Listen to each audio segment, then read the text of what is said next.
안녕하세요. 일희일비라는 말이 있습니다. 한자 성어인데요. 아주 쉬운 말이지만 거기에 많은 이야기들이 들어있는 것 같습니다. 한 번은 웃고 한 번은 나쁜 일이 생긴다는 얘기죠. 그러나 여러분들 세상 사시다 보면은 나쁜 일 뒤에 또 좋은 일이 오는 것이고 좋은 일 뒤에 나쁜 일이 오는 것을 알 수가 있습니다. 그래서 제가 저희 환자들한테 교정을 처음 시작하는 환자들이나 아니면 수술을 앞둔 환자들한테 하는 말인데요. 나쁜 일과 좋은 일들이 다 모여서 우리 인생을 이루어가는 것 같습니다. 네, 오늘은 지난 시간에 이어서요. 그 주걱턱에 관해서 알아보겠습니다. 사실 어떻게 보면 주걱턱이라는 것은 그렇게 흔한 이야기 같지는 않습니다. 그러나 이제 저희 교정병원에서 보면요. 교정병원에 내원하는 환자의 30% 내지 40%가 주걱턱이라는 것을 보면은 그렇게 주변에 사실 많이 안 보여서 그렇지 그렇게 교정 환자 중에는 많은 비율을 차지하고 있는 게 현실인 것은 분명합니다. 지난번에 말씀드렸듯이 교정의사는요, 사실 치아 부분에 관한 치료뿐만 아니라 얼굴 기형이라든가 아니면은 턱관절에 문제가 있어서 턱관절을 치료해야 되는 그러한 치료 행위까지 또 깊게 관여하는 것을 알 수 있었습니다. 그래서 어쨌든지 저희 주변에서 많이 볼 수 있는 무턱이라든가요, 아니면은 주걱턱이라든가 또 한 가지 또 얼굴이 길다거나 아니면 얼굴이 심하게 짧다거나 이런 스타일의 그 부정교합 환자들도 어찌 보면은 미약하나마 얼굴 기형에 속한다고 할 수가 있겠습니다. 물론 이제 들으시는 환자분들은 서운하시겠지만 어쨌든지 그 범주에 속하는 것은 이제 학문적으로는 분명한 것 같습니다. 예. 그래서 사실 그 주걱턱이 그 교정병원에 오는 환자들 중에서 많이 퍼센티지를 차지하지만 우리 동양인이라든가 아니면은 그 일본, 중국, 특히 한국에 그 주걱턱이 많은 것을 보면은 좀 인종별 좀 차이가 있는 것 같습니다. 그래서 코케이시안이라고 불리우는 미국 사람들에서는 사실은 그렇게 많은 분포를 차지하지는 않습니다. 그래서 그쪽에서는 제가 파악한 바로는 한 3% 내외인 것 같습니다. 그래서 그렇게 많지는 않지만 우리나라에 이렇게 많은 것을 보면 그렇게 인종적인 특징을 갖고 있는 것을 알 수 있습니다. 또 한 가지 그 북유럽 쪽에 또 인종 분포가 많은데요. 그래서 사실 주걱턱 치료 동양권에서 제일 잘합니다. 그래서 우리나라도 아주 유명한 그 주걱턱을 잘 치료하는 나라이고 사실 우리나라도 그 단일 민족이기 때문에 주걱턱이라든가 무턱이 이러한 어떤 유전적으로 볼 때 조금은 벗어난 그런 부분들이 사실은 그렇게 많은 편이 아닙니다. 하지만 이웃한 나라를 보면은 특히 우리 주변에 저희한테 좀 나쁜 영향을 줬던 나라들 같은 경우에는 그러한 주걱턱 중에서도 하지만 얼굴도 길고 또한 주걱턱도 심하고 이런 것들이 많이 있습니다. 사실 주걱턱이라는 게 앞으로 많이 나오는 거 아닙니까? 근데 이거를 해결하기 위해서는요, 이걸 주걱턱을 못 자라게 할 수는 없습니다. 대신 방향을 앞으로 자랄 거를 밑으로 자라게 그런 치료법이 주걱턱의 치료법인데요. 이것을 보면은 주걱턱이면서 얼굴도 긴 그런 형태가 많이 있습니다. 아주 치료하기가 어렵죠. 그래서 그런 면에서 저는 조금은 행복하다고 할 수가 있습니다. 예.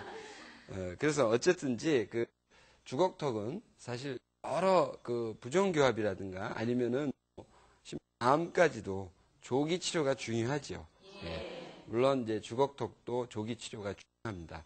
예. 그래서 주걱턱이라든가 무턱을 조기 치료해야 되는 이유는요. 사실 어렸을 때 치료하면 치료가 완벽된다거나 그런 이유는 아닙니다. 오히려 그 주걱턱 치료를 해줌으로 인해서 인접한 다른 위턱이라든가 인접한 얼굴이라든가 이런 근육이라든가 이런 데에 악영향을 안 미치도록 하기 위해서입니다. 그래서 자, 우리가 간단히 생각해 보면요. 우리가 유치열일 때, 어렸을 때에 주걱턱이 벌써 했다면은 아래턱이 밖으로 나오고 위턱은 안에 갇히게 됩니다.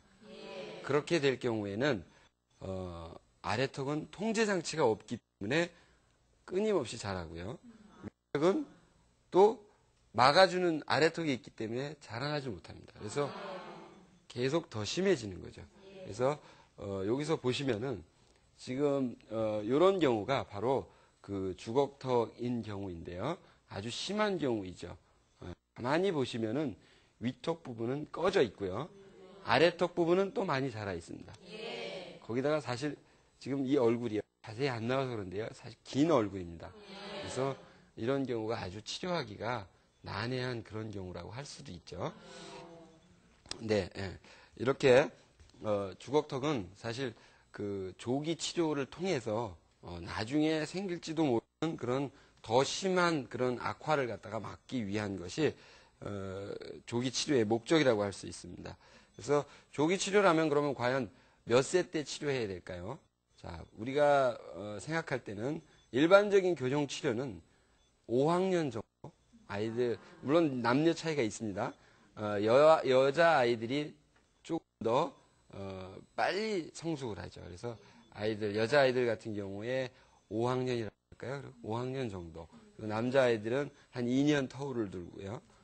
6학년 말에서 중학교 1학년. 이때가 일반적인 교정치료의 시기입니다. 근데 조금 더 조기 치료가 필요한 것들이 주걱턱이라든가 무턱이라든가 턱의 성장에 관련된 어떤 그런 부정교합을 또 치료할 때는 조금 조기 치료를 해야 되고요. 또 한 가지는 너무 심한 치아가 엉클어지는 거 있죠. 너무 심한 덧니가 예상될 때 그런 치아들도 역시 일찍 치료를 해야 됩니다.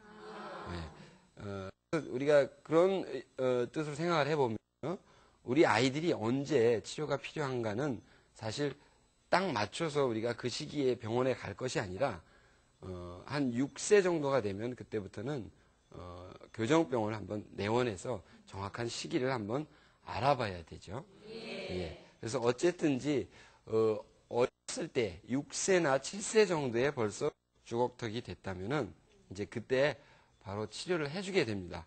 그때 이제 주로 치료를 하게 되는 그런 어떤 장치는요, 머리에 쓰는 장치라든가 아니면은 입안에 끼는 그 틀니와 같은 장치 주변에 많이 보셨을 거예요. 네, 사실 어떻게 보면 좀 흉하죠. 밥 먹을 때 이렇게 꺼낼 때 보면은 조금 보기는 안 좋습니다. 근데 어쨌든 그런 두 가지 장치를 치료를 하는데요. 지금 이 그림에서도 보시면요. 자, 이 그림이 위턱이 덜 발달한 경우입니다. 입안을 보시면은 역시 주걱턱입니다. 그 유치들이 그대로 남아 있죠. 유치들이 그대로 남아 있습니다. 그래서 이런 경우에 위턱을 밖으로 끌어내는 그런 장치를 하게 됩니다. 이런 장치가 바로 머리에 쓰는 장치인데요. 머리를 지지로 해서 밖으로 철사가 나와서 입 안을 잡아당기고 있습니다. 입 안에는 역시 이렇게 플라스틱으로 된 틀니 모양의 장치가 들어가 있고요. 그래서 이렇게 했을 때 위턱을 끌어내게 되면은 아래턱은 위턱에 갇혀서 조금 덜 성장을 하게 되는 거고 위턱은 못 자랐던 부분을 많이 이렇게 그 이후에 자라나게 이렇게 만들어주는 경우이죠. 그래서 이런 쓰이고요. 또 다른 경우는 지금 그림에서 보시는 이런 장치입니다. 이런 장치가 아까 말씀드린 장치랑 똑같은 경우인데요. 요거는 틀니와 같이 입안에 집어넣어서 치료를 하게 됩니다. 그래서 틀니로 치료를 한 다음에 영구치가 난 다음에는 이렇게 붙이는 장치로서 마무리를 하게 되죠. 예. 그런 장치, 주로 머리에 쓰는 장치라든가 아니면은 입안에 넣어서 뺐다 꼈다 하는 틀니와 같은 장치를 이용하게 됩니다. 그래서 이런 장치를 사용하고요. 근데 이제 문제가 있죠. 문제가 있다는 게 원래 아이들은 아래턱이 뒤에 있습니다. 네. 원래 정상적인 아이들은 뒤에 있기 때문에 뒤에 있다가 점차적으로 성장을 하면서 아래턱이 열을 잘 때 위택은 12를 자라서 이제 정상 교합을 이루는 거죠. 근데 6세나 7세 때 벌써 아래턱이 밖에 나와 있다면 그 결과는 뻔하죠. 우리가 그 교정 치료를 통해서 보쳤다 하더라도 점차 자라면서 더 자라나게 되면서 재발이 일어나게 됩니다. 그래서 그 재발이 이제 시작이 되면 이제 그때는 이제 교정도 아주 힘들게 됩니다. 교정의사가 또 그 주걱턱인 환자와 거의 그 청소년기를 같이 보내게 되는 그런 불행한 일이 생기죠. 그래서 그렇게도 노력을 하고선도 사실 성인이 돼서 다시 재발이 돼갖고 수술하는 경우가 불행하게도 있습니다. 근데 이제 어쨌든 그러면은 과연 그럼 왜 치료를 할 것이냐? 뭐 치료할 이유가 없지 않느냐라고 생각할 수 있습니다. 근데 아까도 말씀드렸듯이 주걱턱을 치료하게 되면은 아래턱이 밖으로 나오게 돼서 밖으로 나온 걸 넣게 돼서 아래턱의 성장은 그래도 좀 덜 자라게 돼요. 위턱은 조금 더 자라게 되고요. 그래서 위턱이 덜 자라서 수술할 것을 수술하게 되죠. 그러니까 양쪽 턱을 수술할 거를 한쪽 턱을 수술하게 한다거나 아니면은 수술의 양을 줄일 수 있게 되는 그러한 역할을 하게 됩니다. 예. 그리고요. 그리고 만약에 저희가 재발이 되면 어떻게 할 것이냐, 계속 연속해서 재발이 되면 어떻게 할 것이냐. 그건 이제 저희가 계속 의사들이 치료를 하면서요. 어떠한 시점이 됐을 때, 즉 이제 성장이 만료됐을 때라고 생각할 때에 정상이면은 그때 가서는 교정으로 마무리가 할 수가 있는 거고요. 그렇지 않고 그때도 재발이 됐다 그러면 그때는 이제 포기하고 나중에 성인이 돼서 수술을 하게 합니다. 그래서 그 중요한 시점이 바로 2번 있는데요. 첫 번째가 아니 3번입니다. 죄송합니다. 첫 번째가 7세 내지 8세 때입니다. 초등학교 때죠. 그때 보통 아이들의 성장이 조금 급하게 일어납니다. 그래서 그때 주걱턱이 되는 것이 보이고요. 그리고 나서는 또 한 번은 사춘기 때죠. 예. 아이들의 이제 성적 증후가 나타나고 그럴 때 그때 아래턱 성장이 확 일어나게 됩니다. 그래서 그때를 넘겨서도 재발이 안 된다. 치료한 게. 그러면은 이제 마무리를 할 수가 있는 거죠. 예. 근데 그래도 제일 안심할 수 있는 거는 고등학교 한 2학년쯤일까요? 그때쯤 되면은 이제 그때가 돼야지 완벽하게 안심을 할 수가 있습니다. 특히 남자들의 경우는 사실 좀 늙었다고 얘기하지만 뭐하지만 어쨌든 20세의 그 후반까지도 자라난 경우가 있습니다. 그래서 남자들은 주걱턱인 남자들은 더욱더 좀 오랫동안 관찰해야 되는 그런 경우입니다. 네. 그러면은 마지막으로 그 성인 있죠. 성인인 경우에 어떻게 치료를 해야 될까? 저희들이 또 고려를 해야 됩니다. 성인인 경우에는요. 역시 심한 경우에는 수술을 해야 되는 것이 일반적인 이야기입니다. 그래서 성인이 돼서 수술을 할 경우에는요. 좀 안 된 얘기지만 좀 많은 고통이 있습니다. 사실 이렇게 많은 그 수술 기법이라든가 이런 것들이 발달했음에도 불구하고 한 하루나 이틀 정도 입원을 하지만 그때는 상당히 불편하게 만듭니다. 그래서 이 사이를 꽉 묶어놔갖고 식사를 한참 동안 못 한다거나. 그래서 사실 어떤 경우에는요, 좀 이렇게 풍채가 있으신 여자분들 같은 경우에 주걱턱 수술을 통해서 다이어트에 성공하는 경우도 있습니다. 예.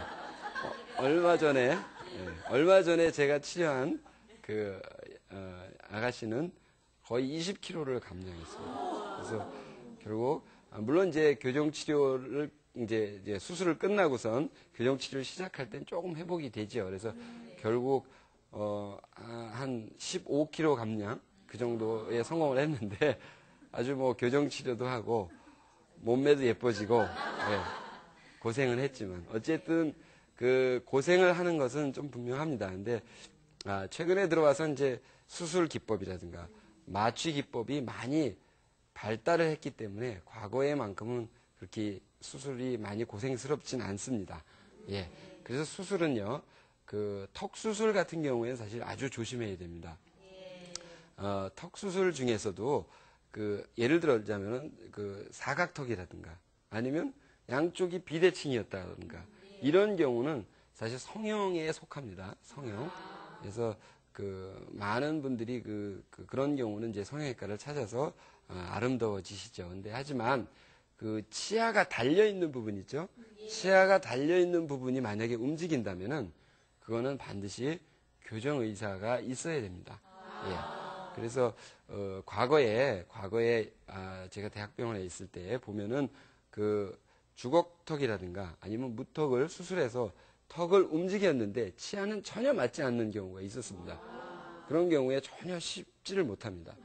또 한 가지는 씹지 못하는 건 물론이지만 우리가 먹고 사는데 기본적인 기능인 그 씹는 기능이 상실이 됩니다. 왜냐하면은 이 부분 턱관절이 망가진 거죠. 예. 그래서 턱관절이 망가지게 되면은 입을 못 벌리거나 아니면은 그 편두통이 온다거나 심하면은 허리, 자세 이상까지도 오게 됩니다. 뭐 일부에서는 뭐 불임까지 온다고 하는데 그거는 조금은 아직은 증명이 되지 않은 사실이고요. 어쨌든지 그 턱관절과도 관련된 거이기 때문에 아주 조심스러운 부분입니다. 그래서 분명한 거는 치과 의사 중에서 치아 교정 의사가 있는 그러한 상태에서 턱 수술을 받아야 된다는 얘기죠. 그래서 주걱턱이나 무턱인 경우에 치과 병원에 치아 교정과에 와서 자세한 치료 계획을 세우고요. 그리고 얼마를 자를지, 얼마를 집어넣을지, 어디를 자를지 이런 것들을 저희들이 확실하게 정해가지고 그 수술 병원에 보냅니다. 요즘은 그 치과 병원 중에서도 그 수술 전문 병원이 있습니다. 턱 수술을 전문으로 하죠. 그리고 뭐 일부는 임플란트라는 수술도 많이 하고요. 근데 그런 이제 턱 수술 전문 병원에 저희가 의뢰를 하면은 거기서는 저희가 요구한 대로 턱을 이동시켜서 그래갖고 환자는 며칠 후에 조금 부은 상태로 오게 되죠. 그러면 이제 저희들은 붓기가 가라앉기를 기다리고 뼈가 굳기를 기다려서 그 다음에 이제 잘 갈아진 밭에 모를 심듯이 우리가 치아들을 움직이기 시작합니다. 그래서 예, 그것이 바로 수술 과정의 전 과정입니다. 예. 그래서 어쨌든지 그 수술 교정은 성인에 있어서는 어찌 보면 피할 수가 없습니다. 그래서 대부분의 성인에 있어서 주걱턱인 경우에는 제가 수술 교정을 권합니다. 하지만 아주 심하지 않은 경우나 심하지 않은 경우가 있겠죠. 심하지 않은 경우에는 사실 굳이 그렇게 고통스러운 수술을 받을 필요는 없습니다. 특히 남자의 경우 요즘 그 여자의 경우도 그 헐리우드의 트렌드인데요. 아래턱 같은 경우가 조금 발달된 듯한 인상을 좀 좋아합니다. 여러분들 혹시 뭐 그 레슬러 웨폰 3에서 보시면은 그 른네 젤위거라든가 이런 사람들은 아래턱이 많이 발달해 있는 그러한 모양을 볼 수가 있습니다. 그래서 하지만 그 우리나라 사람은 조금 다르죠. 좀 갸름한 인상을 좀 좋아하는 편입니다. 그래서 어쨌든지 여자분들한테는 저는 그래도 수술 쪽으로 많이 권유를 하고요. 남자분들한테는 그래도 그 치아 교정으로 마무리가 할 수 있을 경우에는 심하지 않은 경우 치아 교정을 권유하기도 합니다. 물론 그럴 때는 아이들이 교정하는 것처럼 투명한 교정 장치라든가 아니면은 일반적인 금속 교정 장치라든가 아니면은 안으로 넣는 설측 교정 장치라든가 아니면은 콤비네이션 장치라든가 이런 것들을 이용해서 이제 마무리를 하게 되죠. 예. 그렇다면은 그 수술 교정이라는 것이 자세한 과정이 어떻게 될까요? 자, 보시면은 제가 말씀드리는 거는 무턱이라든가 아니면은 주걱턱이라든가 아니면은 그 턱이 돌아간 비대칭이라든가 이런 경우를 모두 말씀드리는 건데요. 일단은 그 수술 전에 교정을 합니다. 1년 내지 1년 반이죠. 상당히 지루한 과정입니다. 예. 그것은 왜 그러냐 하면요. 아래턱 같은 경우에 주걱턱에 있어서 그 아랫니가 안으로 들어옵니다. 위에 니는 밖으로 나가 있습니다. 왜 그렇게 되냐면은, 자, 사람들은 그 어느 상태든지 우리 인체는 적응하려고 노력을 합니다. 그래서 씹어먹기 위해서 그렇게 되는 것이죠. 그래서 그렇게 씹어먹기 위해서 적응이 돼 있는 상태에서 턱수술을 해서 집어넣으면 하나도 맞지 않습니다. 예. 그래서 하는 것이 선수술 교정인데요. 수술 전에 교정을 하는 건데요. 그럴 경우에 아랫니는 밖으로 내보내고 윗니는 안으로 넣습니다.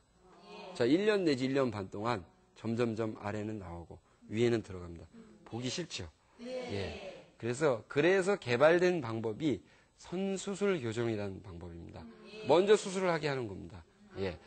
먼저 수술을 하게 하는데, 이렇게 먼저 수술할 때는 아주 조심스럽게 모의 교정과 모의 수술이란가 이런 것들을 아주 정밀한 장치에서 하게 됩니다. 그래서 이 방법은 국내에서도 뭐 한 3군데 정도에서만 이렇게 치료를 하고 있는 방법인데요. 예, 어쨌든 아까 말씀드렸듯이 우리나라의 그 교정 의사들은 상당히 많이 발달되어 있습니다. 그래서 그 선수술 교정이란 것도 그런 이유 때문에 개발된 방법이라고 할 수가 있죠. 네, 선수술 교정에 대해서 조금 더 우리가 예를 통해서 한번 알아보겠습니다. 자, 요 그림을 보시면요, 개선된 모양입니다. 근데 그렇게 아주 심한 경우는 아니었기 때문에 그렇게 많은 개선된 것처럼 보이진 않습니다. 그러나 입 안을 들여다보시면요, 지금 이 상태에서 수술을 먼저 하고 지금 현재 교정을 하고 있는 상태인데요. 자, 이 그림을 보시면 사실 원칙적으로는 여기에서 여기까지 갈 때에는 요 중간에 수술 전에 교정이 거의 1년이나 1년 반 정도가 있어야 됩니다. 하지만 저희는 그 정확한 방법을 통해서 수술 양을 계산해서 바로 수술하게 하죠. 그래서 환자가 바로 자기가 제일 컴플렉스라고 여기는 그런 거에서 빨리 해방이 되도록 저희가 도와드리는 거죠. 예. 그래서 자, 오늘은 주걱턱에 대해서 알아봤습니다. 주걱턱은 아까 말씀드렸지만 조기 치료가 좋고요. 조기 치료가 좋고 아주 심한 경우에는 수술까지도 나중에 할 수 있다는 얘기를 했습니다. 지금 아까 그림을 다시 한번 보자면요. 어렸을 때는 이렇게 어떤 장치를 이용해서 치료를 하고요. 조금 더 나이가 들어서는 이러한 붙이는 장치를 이용하고요. 성인에서는 수술을 이용하고요. 예, 성인에서 심하지 않은 경우 이렇게 장치를 이용해서 또 치료합니다. 네, 이렇게 해서 오늘은 주걱턱에 대해서 한번 알아봤습니다. 다양한 치료법이 있었죠. 그래서 다음 시간에는 여기 계신 분들이 대부분이 학부모님들이시고 아이들이 있기 때문에 제가 아동들의 교정치료 방법과 또한 시기에 대해서 한번 알아보도록 하겠습니다. 오늘 강의 함께 해주셔서 감사드립니다.